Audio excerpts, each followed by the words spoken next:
Angelo Tsarouchas. We are at Melina on the rooftop. Welcome, Angelo. Stella, I'm happy to be here, happy to see you again, and all the nice people in Melbourne. I love coming back here. Tell me a little bit about your world tour. That's a big feat to do that as a one-man show. Yeah, what's happened, it kind of formed itself.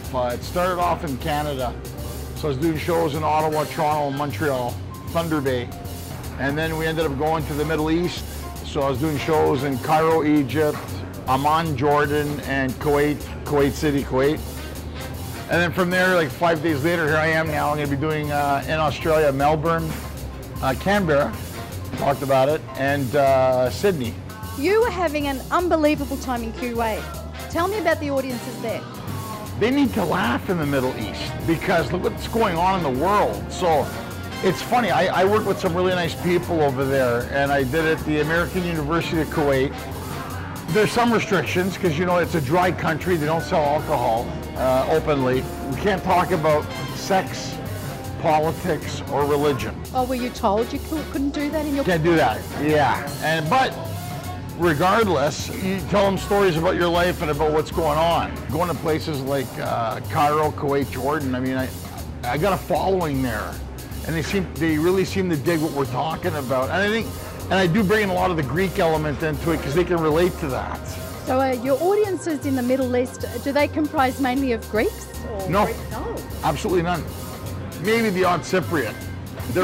These are all natives of their countries. They kind of understand it because I'll present it to them in a way where they're like, oh, I get this, you know, it's kind of like, and that's the charm of it. When your parents are Greek, you're born in Canada, and you live in America, you get a whole spectrum of what the world's like. And I think that's why I like coming to Australia.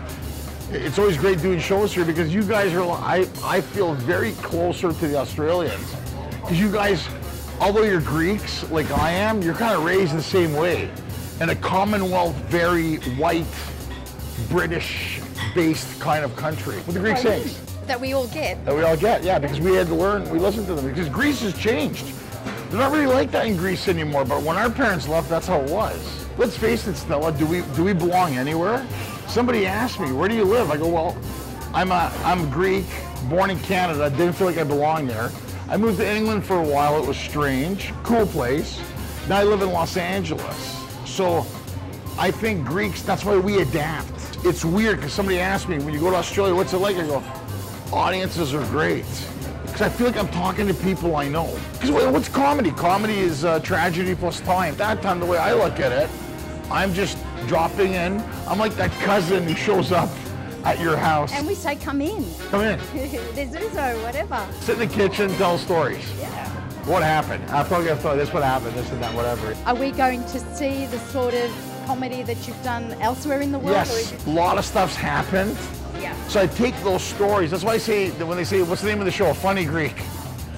Because then they say, man, you're a funny Greek. Okay, because I never gave myself that label, but I never changed my name, Tsarouchas, so I have to live with that, which I'm comfortable with. For me, I'm going to take those stories about being in Saudi Arabia, about trying to get my green card, about going through the airport. Stupid things that happen, they just happen. When you're talking about things like that, it's like, they get it, you know. The fact that I'm Greek is the side effect of it. But the truth is that, but it's also your reaction. And I think it's how people react to things. So I think that, you know, when you go to, I can go to a Greek restaurant. We're sitting in one right now, we're on this rooftop called Melina. So I said to the owner, I said to Harry, I go, Melina, some chick that broke your heart? He goes, no, it's after Melina Mercouri. Of course. But you know, really, so that's a great answer because this is you get the whole view of the skyline of Melbourne, the culture, the skyline, the people. People are really nice, and that's how it is in Canada. Like in America, I'm not saying, don't get me wrong, I'm not saying people aren't nice in America. They can be, but when you live in LA or New York, they're shitty. You know, like, get out of my way. I'm in a hurry. I have to go to a premiere. Hear people go, hey, g'day, what are you doing? How are you? Nice, they look at you, yeah. They talk to you. When you're doing the show, people want to hear that guy that reminds them of their brother, their cousin, whatever, boyfriend, I don't know, whatever it is. You just... Well, they're good friends. They're good friends. Yeah. A good friend that cares. I'm the one who gets cuddled with all the time. I'm another guy. You're my buddy. I like you. I like when girls say to me, I like you like a brother. And I'm like, can't we pretend we live in Kentucky?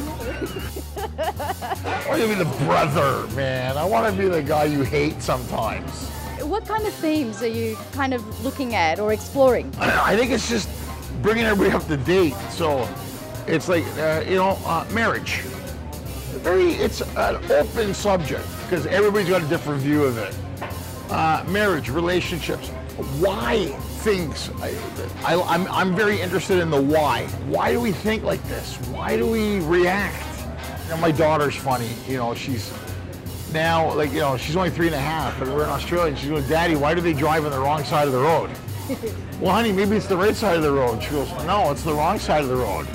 Because she knows in America you drive on the right, here it's the left. It's the wrong side, yeah. And when we go across the street in Melbourne, we're looking both ways, like, where's the car coming from?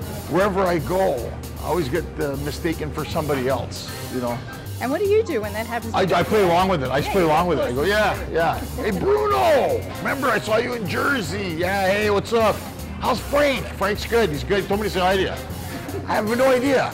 And once my friend was with me and he said, do you know who that person is? I go, no. Why'd you stop him? What for? It's fun to go along with it. I'll play along with it all the way. One guy was convinced, this was in Chicago. I was this guy, Frank, worked at a paving company.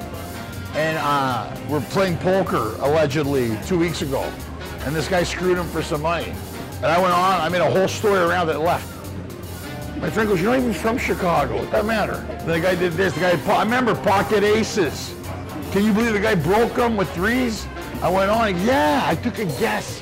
We go to the story. That's what makes life interesting. It makes it fun. I'm a schmuck sometimes, I know I am. I like interacting with people, but at the same time, I got days where I don't, I'm like, what am I doing? I have those days where you're like, where am I? I'm doing what?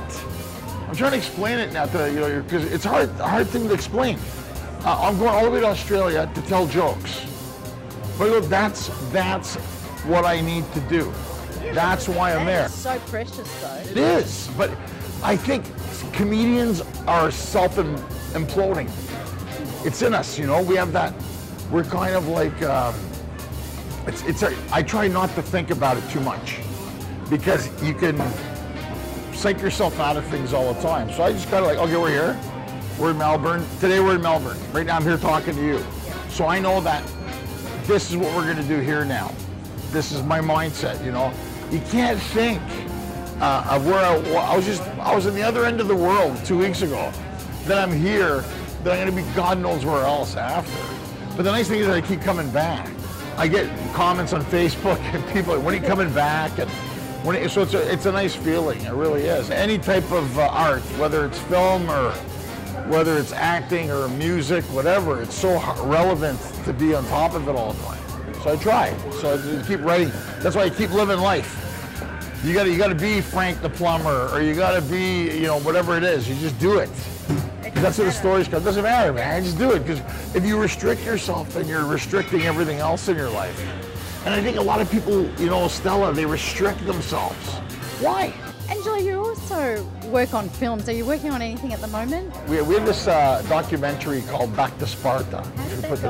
Wait, good. We just submitted it to the Melbourne International Film Festival. Nice. So we submitted it to the MIFF, the MIFF. Fantastic. So it's TIFF in Toronto, TIFF, MIFF. Yes.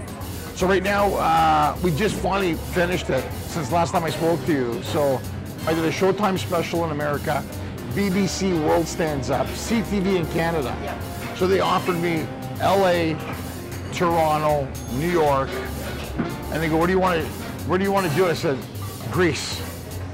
And they said, Greece? What? Because and we went, we didn't know if it was going to work. The whole idea was to go set up a show. I did it. I said, let's go. And I said, if it succeeds, we shoot it. If it fails, we shoot it. We ended up prevailing because the show went well. We gave all the money to children's charities in Greece because they're going through the worst crisis they've ever had. So the idea, this is what I'm talking about, going to Greece to do a documentary about making, because we did 2 parts. It was A Night in Athens, which was the comedy, and the making of it was the Back to Sparta, talking about my life and just my dad's village and Sparta and going to, you know, talking to Lazopolo, people protesting. And everybody said to me, what if you fail? You failed. So what? You gotta fail. And a good documentary, they give you that pathos where you know, is it gonna happen? Does he kiss the girl? Does it? No, we did not know. Some fat guy from Canada, because the film crew goes to Greece and does what? You do a show and trace it. I did it. And I think that's the real, to me, the real story was go for it. And we put money up for it. The producers put the money up for it. We put our time into it and we went. Real filmmaking. And so we had interviews in Greece and we went and did it. And that's the whole idea, Back to Sparta. You've been wonderful. It's great. It's great to have you here. Thank you. Congratulations. And I'm looking forward to seeing your show and your film. So I just want to say thanks again for having me back on this with you guys. Mwah.